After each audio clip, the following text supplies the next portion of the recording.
What's up, everybody? It's Grim, and you're watching Thrash Maniac 99 Wrestling, Gaming, and Metal videos. Hit the real intro.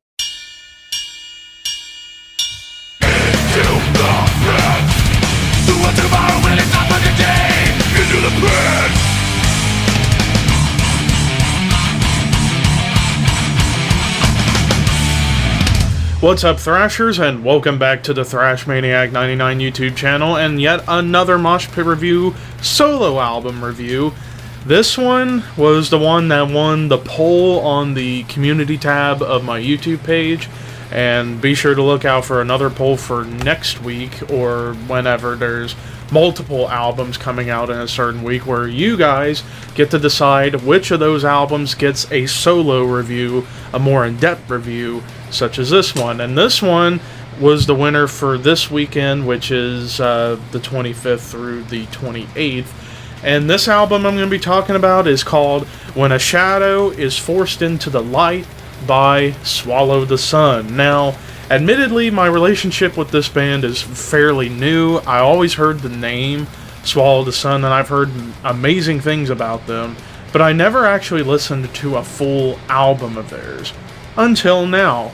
So, as far as I know of their musical style, they're a band from Finland that combines doom metal with melodic death metal and progressive metal on top of that.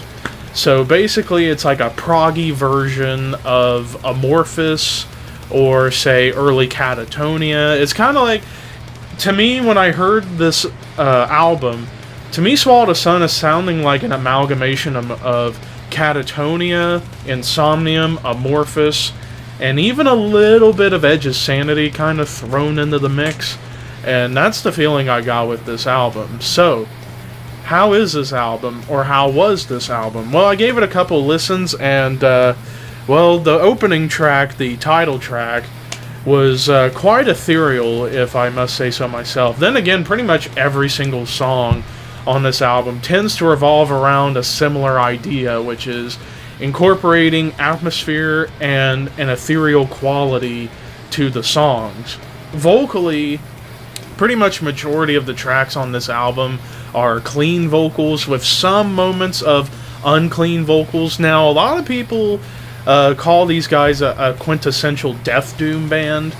Vocally, on the unclean side, most of it sounds more black metal, if you ask me, so it sounded like they tried to incorporate a little bit of a blackened influence on this album vocally, with the rougher sounding vocals as opposed to the clean singing that the vocalist does, but also incorporating some elements of orchestral music, kind of bringing a symphonic quality to this album.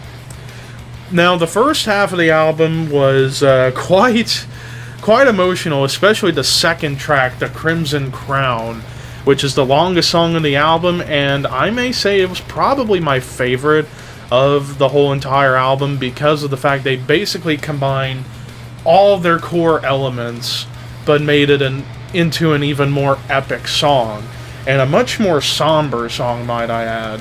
Then, like I said, again, the whole album's very, very somber, ethereal, atmospheric. And then the second half of the album is when you kind of hear the death metal kind of come into play vocally, because especially on the track Clouds on Your Side, which is the shortest track of the album at under 5 minutes, you get some of those more deeper growling vocals that you would hear in a death metal band. And I thought those growls were perfect. They kind of sound similar to Michael Ackerfeld's old death growl, or even the guy from Insomnium. It kind of gives me that kind of growling sound to it.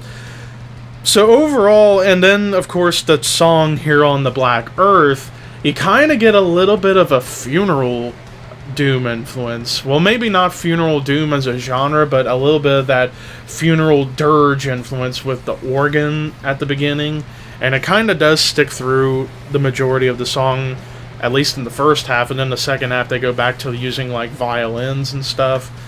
But I gotta tell you, this album, to me, top to bottom, it flows together nicely. It's very, very somber. It's one of the most somber metal albums I think I've ever heard, because the subject matter dealing with personal stuff as well as death and nature and stuff like that. So, overall, this is actually... I mean, we've had a lot of really good stuff come out in January. And here, I know I've said it before with Soilwork. Then again, that album's kind of gone down in score since then because I haven't really come back to it. Same with Nailed to Obscurity. But this album is definitely one I'm going to be trying to come back to all year long. This is, if you ask me, the first perfect score I'm giving for an album this year. This is a 40 out of 40. This is a masterwork of doom metal with other aspects thrown in on top. The aspects of melodic death metal, black metal, symphonic metal, prog metal, and even funeral dirge music. All kind of melded together. It kind of came together into this melting pot of just sheer atmosphere and sheer emotion. So, 40 out of 40 for Swallow the Sun. They've definitely earned a new fan in me. This was a masterpiece of music. And this is going to be a tough one to top for the Album of the Year list in December. So anyways, what did you guys think? For those of you who are watching this that are metalheads and like Swallow the Sun, what did you think about when a shadow is forced into the light? Let me know in the comments below. But until next time, peace out.